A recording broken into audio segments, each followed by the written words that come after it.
OK, we cut into that from Benjamin Netanyahu to go live to the White House and Joe Biden. Abraham Lincoln implored us to reject malice. Franklin Roosevelt inspired us to reject fear. I revere this office, but I love my country more. It's been the honor of my life to serve as your president. But in the defense of democracy, which is at stake, I think it's more important than any title. I draw strength and I find joy in working for the American people. But this sacred task of perfecting our union is not about me. It's about you, your families, your futures. It's about we, the people. And we can never forget that. And I never have. I've made it clear that I believe America is at an inflection point. One of those rare moments in history when the decisions we make now will determine our fate of our nation and the world for decades to come. America's going to have to choose between moving forward or backward, between hope and hate, between unity and division. We have to decide, do we still believe in honesty, decency, respect, freedom, justice, and democracy? In this moment, we can see those we disagree with not as enemies, but as fellow Americans. Can we do that? Does character in public life still matter? I believe I know the answer to these questions because I know you, the American people. And I know this: we are a great nation because we are good people. When you elected me to this office, I promised to always level with you, to tell you the truth. And the truth, the sacred cause of this country, is larger than any one of us. And those of us who cherish that cause, cherish it so much, a cause of American democracy itself, must unite to protect it. You know, in recent weeks, it's become clear to me that I need to unite my party in this critical endeavor. I believe my record as president, my leadership in the world, my vision for America's future, all merited a second term. But nothing can come in the way of saving our democracy. That includes personal ambition. So I've decided the best way forward is to pass the torch to a new generation. That's the best way to unite our nation. You know, there is a time and a place for long years of experience in public life. There's also a time and a place for new voices, fresh voices, yes, younger voices. And that time and place is now. Over the next 6 months, I'll be focused on doing my job as president. That means I'll continue to lower costs for hardworking families, grow our economy. I'll keep defending our personal freedoms and our civil rights, from the right to vote to the right to choose. I'll keep calling out hate and extremism. Make it clear there is no place in America for political violence or any violence ever, period. I'm going to keep speaking out to protect our kids from gun violence, our planet from climate crisis that is the existential threat. And I will keep fighting for my cancer moonshot so we can end cancer as we know it, because we can do it. And I'm going to call for Supreme Court reform because this is critical to our democracy, Supreme Court reform. You know, I will keep working to ensure America remains strong and secure and the leader of the free world. I'm the first president in this century to report to the American people that the United States is not at war anywhere in the world. We'll keep rallying a coalition of proud nations to stop Putin from taking over Ukraine and doing more damage. We'll keep NATO stronger, and I'll make it more powerful and more united than any time in all of our history. I'll keep doing the same for our allies in the Pacific. You know, when I came to office, the conventional wisdom was that China would inevitably surpass the United States. That's not the case anymore. And I'm going to keep working to end the war in Gaza, bring home all the hostages, and bring peace and security to the Middle East and end this war. We're also working around the clock to bring home Americans being unjustly detained all around the world. You know, we've come so far since my inauguration. On that day, I told you, as I stood in that winter, we stood in a winter of peril and a winter of possibilities. Peril and possibilities. We were in the grip of the worst pandemic in a century. The worst economic crisis since the Great Depression. The worst attack on our democracy since the Civil War. But we came together as Americans, and we got through it. We emerged stronger, more prosperous, and more secure. Today we have the strongest economy in the world, creating nearly 16 million new jobs, a record. Wages are up. Inflation continues to come down. The racial wealth gap is the lowest it's been in 20 years. We're literally rebuilding our entire nation, urban, suburban, rural, and tribal communities. Manufacturing has come back to America. We're leading the world again in chips and science and innovation. We finally beat Big Pharma after all these years to lower the cost of prescription drugs for seniors. And I'm going to keep fighting to make sure we lower the cost for everyone, not just seniors. More people have health care today in America than ever before. And I signed one of the most significant laws helping millions of veterans and their families who are exposed to toxic materials. You know, the most significant climate law ever in the history of the world. The first major gun safety law in 30 years. And today, the violent crime rate is at a 50-year low. We're also securing our border. Border crossings are lower today than when the previous administration left office. I've kept my commitment to appoint the first black woman to the Supreme Court of the United States of America. I also kept my commitment to have an administration that looks like America and be a president for all Americans. That's what I've done. I ran for president 4 years ago because I believed and still do that the soul of America was at stake. The very nature of who we are was at stake. And that's still the case. America's an idea. An idea stronger than any army, bigger than any ocean, more powerful than any dictator or tyrant. It's the most powerful idea in the history of the world. That idea is that we hold these truths to be self-evident. We're all created equal, endowed by our Creator with certain inalienable rights: life, liberty, pursuit of happiness. We've never fully lived up to it, to this sacred idea, but we've never walked away from it either. And I do not believe the American people will walk away from it now. In just a few months, the American people will choose the course of America's future. I made my choice.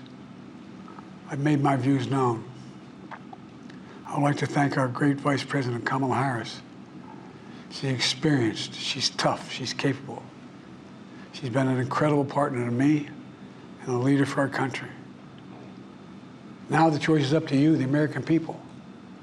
When you make that choice, remember the words of Benjamin Franklin that's hanging on my wall here in the Oval Office, alongside the busts of Dr. King and Rosa Parks and Cesar Chavez.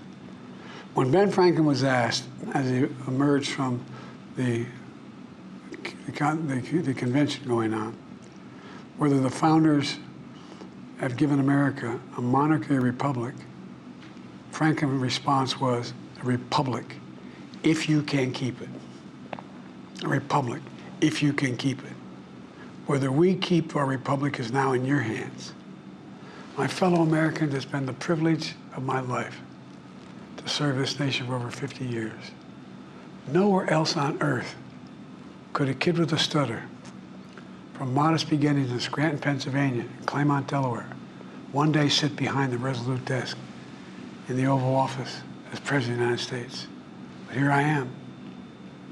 That's what's so special about America. We're a nation of promise and possibilities, of dreamers and doers, of ordinary Americans doing extraordinary things. I've given my heart and my soul to our nation, like so many others. I've been blessed a million times in return with the love and support of the American people. I hope you have some idea how grateful I am to all of you. The great thing about America is here, kings and dictators do not rule, the people do.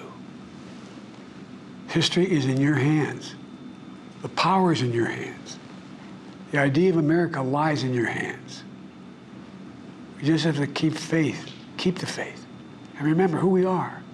We're the United States of America, and there's simply nothing beyond our capacity when we do it together. So let's act together, preserve our democracy. God bless you all, and may God protect our troops. Thank you. President of the United States, Joe Biden, live from the Oval Office in Washington, D.C. Now, DW Bureau Chief Ines Paul joins us for more on a very short turnaround. Ines, welcome. Overall, how did you rate Biden's speech? 10 minutes. It's very short. It was amazing how much he was focused on himself and his legacy and how little he really talked about Kamala Harris.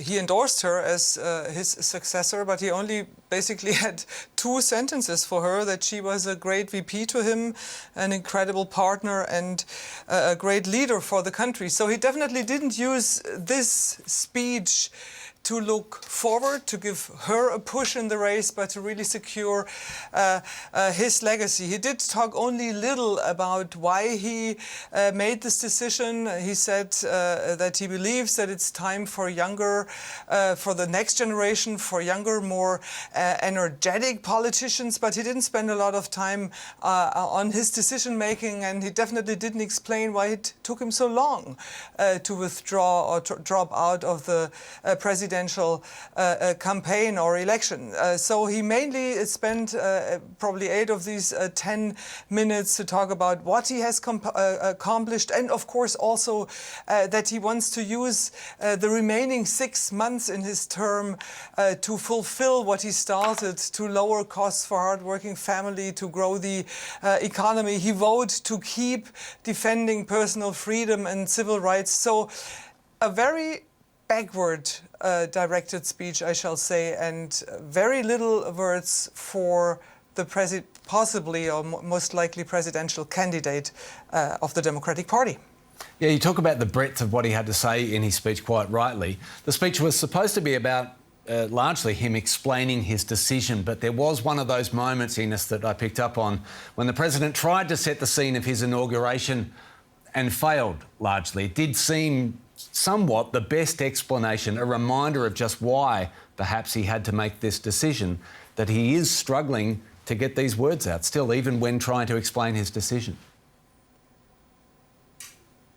That is true. And I mean, he was reading the teleprompter. It was a very short speech with very simple sentences. So he definitely is struggling, and I think this speech, what it did most and mainly was kind of underlining the decision, that it was the right decision for him to step down, and that kind of probably was also a last-minute decision. So you know, there weren't any big fallouts. It wasn't as bad, of course, as we saw him during the debate, but he definitely wasn't the president we know from 3 or 4 years ago, and he definitely wasn't a man of whom you would say, man, why doesn't he just go for another 4 terms? He kind of proved with this performance that it is the right decision, that he kind of passed on this torch to the next generation. Yeah, you talk about passing the torch to a new generation and the Vice President Kamala Harris, quoting John F. Kennedy as he did so. I wondered, do you think he passed the torch in time?